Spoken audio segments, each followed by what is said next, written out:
So triple R updates ఏంటంటే ఎన్ని ఫేజ్లు ఇది నిర్మిస్తున్నారు? సో మొత్తం 350 కిలోమీటర్ల పరిధిలో ఉంటుంది. టోటల్ ట్రిపుల్ ఆర్ చుట్టుపక్కల అసలు ఇన్వెస్ట్ చేయొచ్చా? అంటే ఒకప్పుడు మనం ఓఆర్ఆర్ చుట్టూ ఇన్వెస్ట్ చేస్తుంటే అందరు నవ్వాం.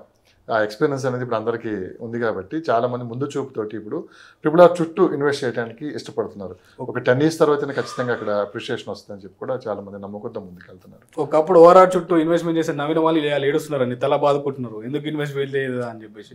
ఇప్పుడు ఇట్లా ట్రిపుల్ ఆర్ అనేది ఇట్లా సేమ్ మంచి ఆపర్చునిటీ అండి. ఇది మిస్ అయిందంటే బహుశా మళ్ళీ ఇంకా ట్రిపుల్ ఆర్ వస్తుందో రాదో తెలియదు. బట్ ఇప్పుడున్న అవకాశం ఇన్వెస్ట్మెంట్ ఎక్కడైనా సరే ట్రిపుల్ ఆర్ చుట్టుపక్కల ఎక్కడ ఉన్నా సరే మీ దగ్గర ఎంత ఇన్వెస్ట్మెంట్ ఉందో ఎంత ల్యాండ్ ఎక్స్టెండ్ వస్తుందో అంతవరకు తీసుకోండి, పర్లేదు. రోడ్ ఎక్స్టెండ్ అవ్వడం వల్ల ట్రాన్స్పోర్టేషన్ అనేది ఫ్రీ అవుతుంది. రేడియల్ రోడ్స్ రకరకాలుగా కనెక్టివిటీ ఎలా ఉంటుంది ఈ ట్రిపుల్ ఆర్ కి ఓఆర్ మధ్యలో రోడ్ కనెక్టివిటీ? ట్రిపుల్ ఆర్ కి ఎన్ని రేడియల్ రోడ్స్ వస్తున్నాయి మొత్తం కంప్లీట్? రేడియల్ రోడ్స్ ఓవరాల్ గా 15 రేడియల్ రోడ్స్ వస్తున్నాయండి. ఎందుకంటే జరుగుతున్నాయి అవన్నీ ప్రెసెంట్ అయితే లేదండి. ప్రెసెంట్ అయితే ట్రిపుల్ ఆర్ స్టార్ట్ అవ్వలేదు కదండి. ఫేజ్ 1 లో స్టార్ట్ చేసిన బడ్జెట్ కూడా రిలీజ్ చేశారు కేంద్ర ప్రభుత్వం. బడ్జెట్ రిలీజ్ అయింది కానీ భూసేకరణ కొన్ని ఏరియాస్ లో ఇంకా ట్రిపుల్ ఆర్ కి ల్యాండ్ ఎక్వైర్మెంట్ కాలేదు. ఇప్పుడు ఇది నెక్స్ట్ 2026 ఏప్రిల్ లో స్టార్ట్ అవ్వబోతుంది ఇన్సైడ్ ఇన్ఫర్మేషన్. 100% ట్రిపుల్ ఆర్ అయితే కన్ఫామ్ గా వచ్చి తీరుతుంది డెఫినెట్ గా 100%. ట్రిపుల్ ఆర్ అయితే 100% ఇది యూస్ఫుల్, ఇది హెల్ప్ఫుల్ మన స్టేట్ కి. అండ్ ఇంకోటి మన హైదరాబాద్ అనేది సెకండ్ క్యాపిటల్ అవ్వబోతుంది కదా ఇండియాకి. సో డెఫినెట్ గా ట్రిపుల్ ఆర్ అనేది 100% ఇంపార్టెంట్. ఇది టోటల్ ట్రిపుల్ ఆర్ అనేది 340 kilometers అండి. 8 districts మన తెలంగాణలో 8 districts ని కనెక్టివిటీ అవుతుంది.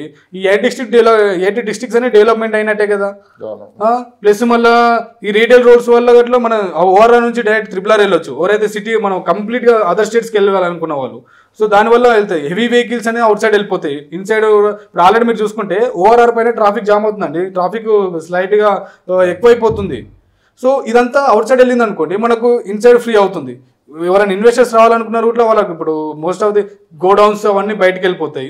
ఇప్పుడు కార్గో కంటైనర్స్ కానీ హెవీ ఎక్విప్మెంట్ ట్రాన్స్పోర్టేషన్ చేసేవన్నీ ట్రిపుల్ ఆర్కి వెళ్ళినాయి అనుకో, అక్కడ ట్రాన్స్పోర్టేషన్ ఇంపోర్ట్ అండ్ ఎక్స్పోర్ట్ జరుగుతుంది. ఎక్కువ ఇన్వెస్ట్మెంట్ చేస్తే అక్కడ బిజినెసెస్ జరుగుతాయి. సో డెఫినెట్గా గ్రోత్ అనేది ఉంటుంది. సో 2 ప్రశ్నలతో ముగిచ్చేస్తాను. సో ఈ ఫామ్ ల్యాండ్స్ పై మీ అభిప్రాయం ఏంటి? ఫామ్ ల్యాండ్స్ ఇన్వెస్ట్మెంట్ చేయడం బెటర్, కాకపోతే ఎక్స్టెంట్ చూసుకోవాలి మనం. 1 గుంట 2 గుంటలు ఇన్వెస్ట్మెంట్ చేస్తే వేస్ట్ అండి. మినిమం 1/2 acre 1 acre అలా ఇన్వెస్ట్మెంట్ చేస్తే అప్రిషియేషన్ ఉంటుంది. మీరు పెట్టిన పెట్టుబడికి హైక్స్ ఉంటాయి. కానీ లోన్స్ వస్తాయి, బ్యాంక్ లోన్స్ రావండి.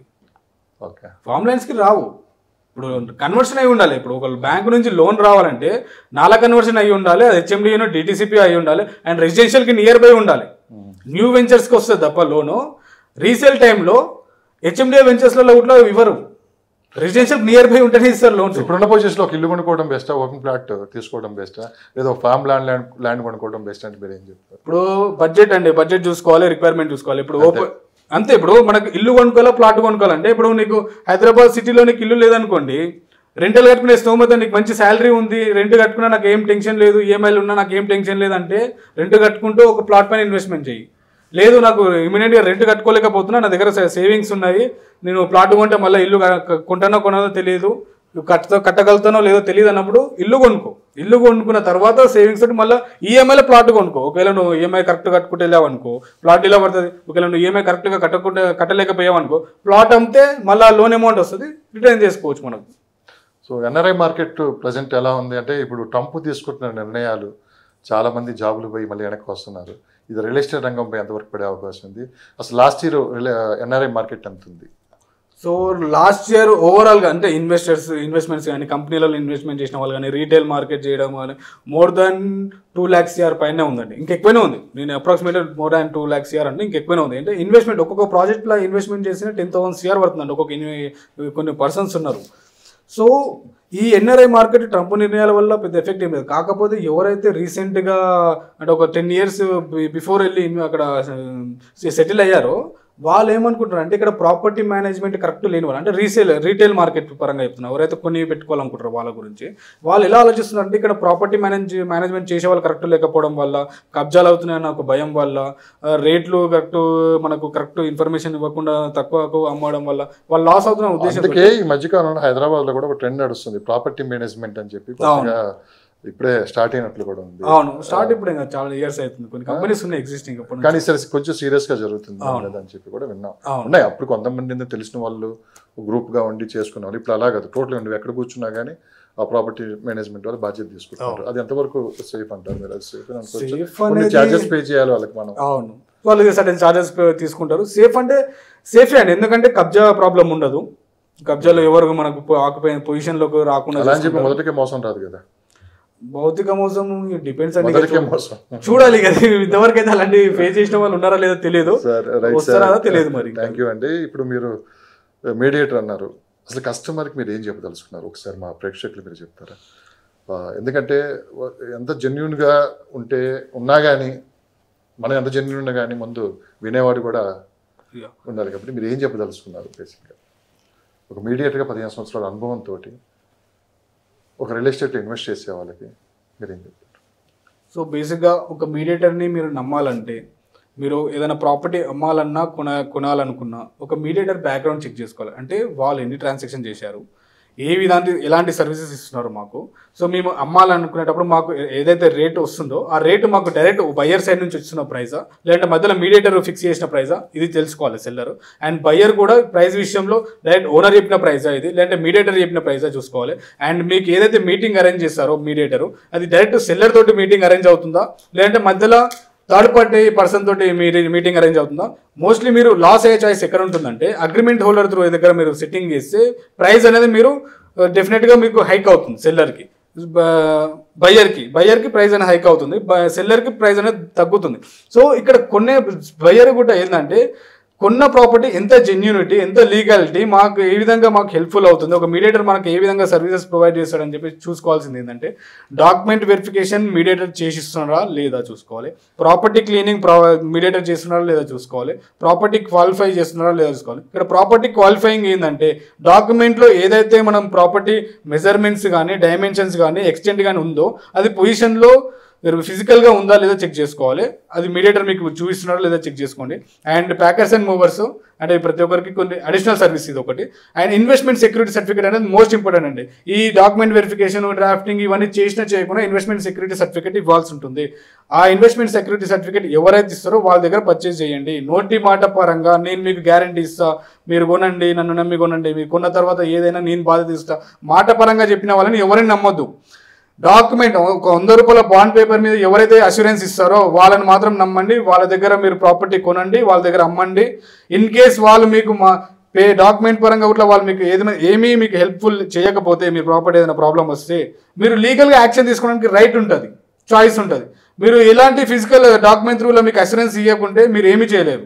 సో మీకు అలాంటి ఈ సర్వీస్ ఇచ్చే వాళ్ళం మేము ఉన్నామండి, మీరు మమ్మల్ని కాంటాక్ట్ అవ్వండి. మేము ఏదున్నా డాక్యుమెంట్ పరంగా అష్యూరెన్స్ ఇస్తాము, డాక్యుమెంట్ పరంగా సర్వీసెస్ ఇస్తాము. అండ్ మేము ఏదైతే సర్వీసెస్ చెప్పామో అది 100% మేము ఫుల్ఫిల్ చేస్తాము. మీ నెంబర్ అని చెప్తారా? అయ్యా, సో మీరు మమ్మల్ని కాంటాక్ట్ అవ్వాలనుకుంటే 9000774529 ఈ నెంబర్ కాంటాక్ట్ అవ్వండి.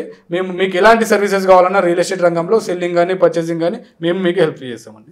Thank you sir, thank you so much. Thank you. Hello అండి, నేను మీ Shivakumar, property SR founder and CEO of the company. జనరల్గా రియల్ ఎస్టేట్ రంగంలో చాలామంది సెల్లర్స్ అండ్ బయ్యర్స్ చాలా మోసపోతున్నారండి. ఏ విధంగా మోసపోతున్నారంటే, సెల్లర్స్ వచ్చేసరికి వాళ్ళ ప్రాపర్టీ అమ్మేటప్పుడు ఈ మీడియేటర్స్ త్రూలా ప్రాపర్టీ అమ్మాలనుకుంటున్నారు. సో ఈ మీడియేటర్స్ ఏం చేస్తున్నారంటే, కొంతమంది జెన్యూన్గా ఆ ప్రాపర్టీని బయ్యర్కి సేల్ చేస్తున్నారు, కొంతమంది మీడియేటర్స్ వాళ్ళకి మార్జిన్ పెట్టుకొని బయ్యర్స్కి సేల్ చేయడం జరుగుతుందండి. ఇక్కడ సెల్లర్ అనేది అతను వచ్చే ప్రాఫిట్ అనేది మిస్ అవుతున్నాడు. అండ్ బయ్యర్ వచ్చేసి అతనికి ఏదైతే ఒరిజినల్ ప్రైస్ సెల్లర్ నుంచి వస్తుందో ఆ ప్రైస్ అనేది హైక్ అయ్యి ఇతను కూడా లాస్ అవుతున్నాడు, అంటే ఇన్వెస్ట్మెంట్ ఎక్కువ పెట్టాల్సి వస్తుంది. ఈ గ్యాప్లో మీ మార్జిన్ ఎవరైతే పెట్టుకుంటారో మీడియేటర్, అతను ప్రాఫిట్ పొందుతున్నాడు. సో ఇక్కడ ఈ ప్రాబ్లం సాల్వ్ చేయడానికి మేము డైరెక్ట్ మీడియేటింగ్ సర్వీసెస్ అని చెప్పేసి మా కంపెనీ స్టార్ట్ చేయడం జరిగింది. ఇక్కడ మేము ఏం చేసామంటే, ఏదైనా సరే property direct seller and buyer meeting డైరెక్ట్గా ఉంటుంది. ఆ ప్రైస్ డెసిషన్ అనేది సెల్లర్ అండ్ బయ్యర్ తీసుకుంటారు, మేము జస్ట్ మీడియేటింగ్ సర్వీసెస్ ప్రొవైడ్ చేస్తాము. మా సర్వీసెస్ ఏమేమి ఉంటాయి, ఇప్పటి వరకు ఎవరు మీడియేటర్స్ ఇవ్వనటువంటి సర్వీసెస్ మేము మా సెల్లర్కి అండ్ బయ్యర్స్కి ప్రొవైడ్ చేస్తున్నాం. ఆ సర్వీసెస్ ఏంటి అంటే, document verification, complete document verification అనేది మా కంపెనీయే మేము చూసుకుంటాము. మీరు బయ్యర్స్ ఎలాంటి డాక్యుమెంట్ క్లియర్ ఉందా లేదా అని వరీ అవ్వాల్సిన అవసరం లేదు. Second thing, property qualifying, property డాక్యుమెంట్లో క్లియర్గా ఉన్నట్టు ఫిజికల్ పొజిషన్లో ఉందా లేదా అనేది కూడా మేమే చూసుకుంటాము. Property cleaning, property open plot అయితే దాంట్లో చెట్లు ఉన్నా రాళ్ళు ఉన్నా ఏమున్నా మా కంపెనీయే బాధ్యత తీసుకుంటుంది క్లీన్ చేయడానికి. ఒకవేళ ఇండిపెండెంట్ హౌసెస్ కానీ అపార్ట్మెంట్లో ఫ్లాట్ కానీ అవుతే కన్స్ట్రక్షన్ అవుతే వాటర్ వాష్ కూడా మా కంపెనీ చూసుకుంటుంది. థర్డ్ థింగ్ వచ్చేసి ప్రాపర్టీ బౌండరీ, ఓపెన్ ప్లాట్స్కి అయితే చుట్టుముట్టు కడీలేసి మేమే ఇస్తాము. ఇండిపెండెంట్ హౌసెస్కి అయితే అలాంటిది ఏమి ఉండదు. Next thing packers and movers ఇస్తాము. ప్యాకర్స్ అండ్ మూవర్స్ అనేది ఫ్రీ ఆఫ్ కాస్ట్ ఉంటుంది ప్రతి ఒక్క డీల్ పైన. సెల్లర్కి అండ్ బయ్యర్కి ఇస్తాము.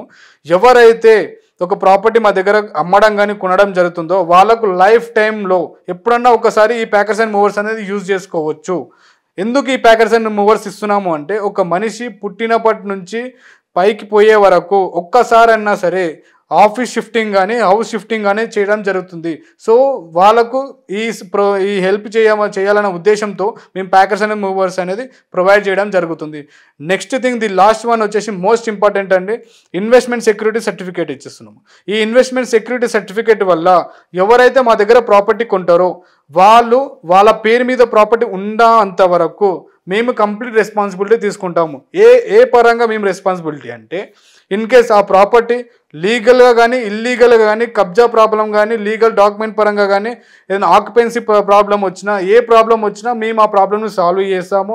ఇన్ కేస్ ఆ ప్రాబ్లం సాల్వ్ కానట్టయితే మేము ఆ property value present market value ఎంత అయితే ఉంటుందో ఆ మార్కెట్ వాల్యూ అనేది మా కంపెనీ నుంచి మేము పే చేస్తామండి. ఇది ఓన్లీ మాటల పరంగా కాదు, డాక్యుమెంట్ పరంగా 100 రూపాయల బాండ్ పేపర్లో రాసి మరీ ఇస్తాము. ఇన్ కేస్ మేము ఇయ్యనట్టయితే మీరు లీగల్గా కోర్ట్ త్రూలో కూడా ఫైట్ చేయొచ్చు. మా పైన యాక్షన్ తీసుకునే రైట్ మీకు ఉందండి. ఇది మేము ఇచ్చే సర్వీసెస్. దీనివల్ల సెల్లరు అండ్ బయ్యర్ ఇద్దరు బెనిఫిట్ పొందుతారు. అండ్ ఈ ప్రాబ్లమ్స్ అనేది మేము మార్కెట్లో గత 10-15 సంవత్సరాలుగా చూశాను. లాస్ట్ 5 years నుంచి ఈ ప్రాబ్లమ్స్ని మేము సాల్వ్ చేసుకుంటూ వస్తున్నాము. చాలామంది దీనికి యూస్ఫుల్ అన్నారు, హెల్ప్ఫుల్ అయింది చాలామందికి. ఇది ఇంకా ప్రొవైడ్ చేయాలనుకుంటున్నాము. మీరు మంచిగా మీ ప్రాపర్టీ ఇన్వెస్టర్స్ కానీ సెల్లర్స్ కానీ మార్కెట్లో మోసపోకూడదు అంటే మమ్మల్ని సంప్రదించండి. మేము మీకు జెన్యూన్ సర్వీసెస్ ఇస్తాము, మేము హెల్ప్ చేస్తామండి. Thank you. సో మీరు మా సర్వీస్ కనుక పొందాలనుకుంటే 9000774529 ఈ నెంబర్కి కాంటాక్ట్ అవ్వండి. మేము మా సర్వీసెస్ మీకు అందిస్తాము.